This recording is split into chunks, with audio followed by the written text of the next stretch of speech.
What's going on, guys? Today we're going to be taking a look at a shoot I recently did in Tampa, Florida. We're going to be taking a look on, how I stay busy, how I stay booking fun shoots and not these corporate stuff that is typically not the most interesting. And, so I was fortunate enough to be invited out to this model content shoot down in Tampa. And when I tell you that it was a great networking experience for an area I'm not really familiar with, I met so many people there and people that I've actually gone off to work with. So first and foremost, no, this was not a paid gig. This was purely going to network. For me personally, I wasn't familiar with the area, and it was a great opportunity for me to go and see people and meet people. And that was the main reason I went. Now you're like, well, the whole reason you watch this video is because you were trying to look how to get paid for fun shoots. Yes, so hear me out. So going to events like this and putting your name out there and doing stuff like that, I was able to meet a ton of people. And a few of those guys I've actually now went off and done work with and got paid for. So sometimes, you need to do these events or these gigs, or just take every opportunity you can, as long as it fits within your schedule and your budget, of course. But I have had a lot of opportunities that were unpaid that I've took that have led into paid opportunities, and it always works out in the long run. And especially for this, an area that I really want to get acclimated with, it was a great way for me to meet some of the locals there and the local photographers and videographers. So it paid off in that sense.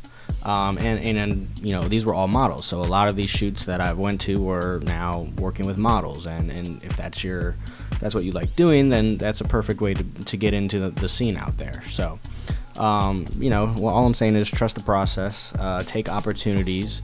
It was a great experience. I'm glad that I was brought out, and I don't have any complaints with it whatsoever. Now, if you guys want to be able to stick to that, that would be something you need to do. When I first started, I was starting doing music videos, and I did all of them for free. Now, sometimes that's not the best way to do it, especially the area I started out when I was from.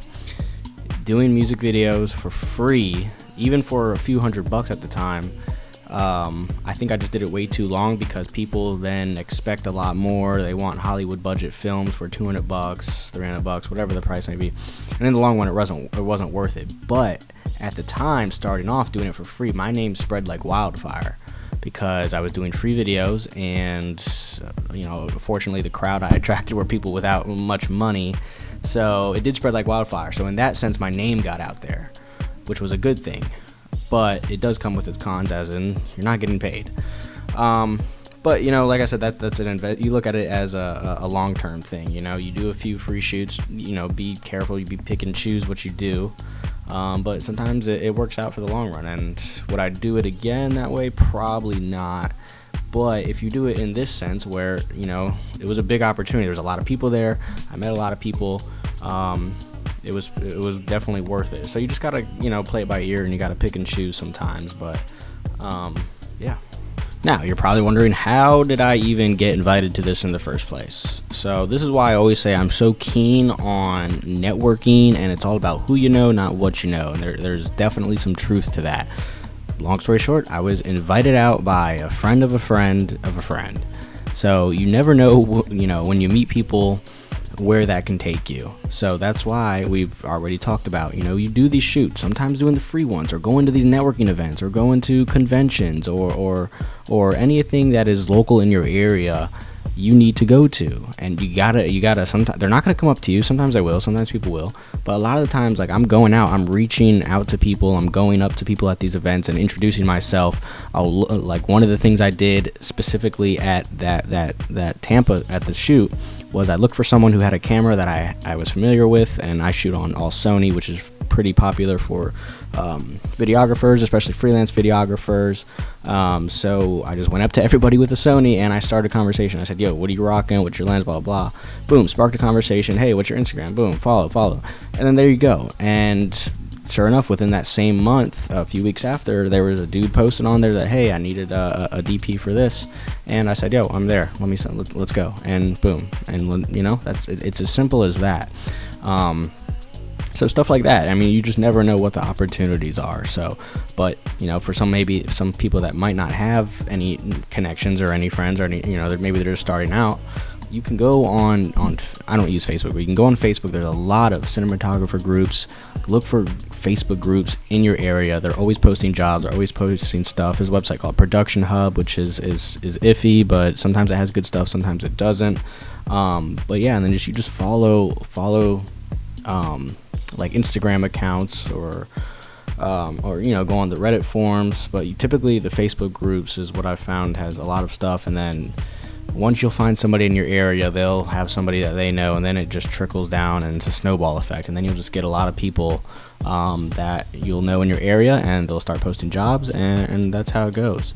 Another way that I started out when I tried to get into the like professional realm was I found like production companies that were producing shows I liked, and I looked up where they were located, and I found the ones that were located in my area. And typically their company pages will follow all the people that, you know, or majority of the people that work in their area for their company. And I just went and followed all the people down there, and eventually someone's gonna post something that, hey, I need someone for this shoot, someone there. And you know, you follow a bunch of those people, the chances are something that pops up that you would be interested in and that you could do, those chances just rise, and it's just a waiting game at that point. And yeah, I mean, that's how you build up your resume, by doing a lot of free stuff, you know, doing gigs like that. If you're not experienced, that's kind of what you have to do. You got to start doing stuff for free. If you're like me, I started off with having my friends be in my videos, but it was like pulling teeth when I wanted to get more in depth into cinematography. Like, it's cool to have some friends around, but if none of them know how to do it, you know, work a camera or do lighting or grip or audio, and it's not really as easy for a one-man band at that point, and then I just have friends showing up. So you really got to get acclimated with the local scene, and you have to be in an area where it's prominent. If you guys are in a local small town where it's not a lot of, you know, people doing that, there's not a lot of business doing that, then it's going to be a lot harder to either practice or even get paid for it. So I'm from Virginia Beach. Nothing happens there. There's a lot of business corporate stuff, but if you don't want to do that, like I don't want to do that, then you got to move. And that's why you go down. I'm in Miami now, and I've been experimenting with things up north a little bit, up the Tampa, Orlando area. And yeah, I'm just getting started, but that's pretty much the path I'm taking, and what you can do too if you're just starting out. Alright guys, pretty quick, simple video today. I just had all this footage I wanted to go over with. I thought there were some helpful tips for you guys. Yeah, just make sure you guys follow me on Instagram at Jiggy. That's where I'm most active at. And I'm going to start trying to publish some more videos on here for you guys. So if you guys are interested, please leave a comment and a like. Let me know what you want to see. And yeah, thanks. Bye.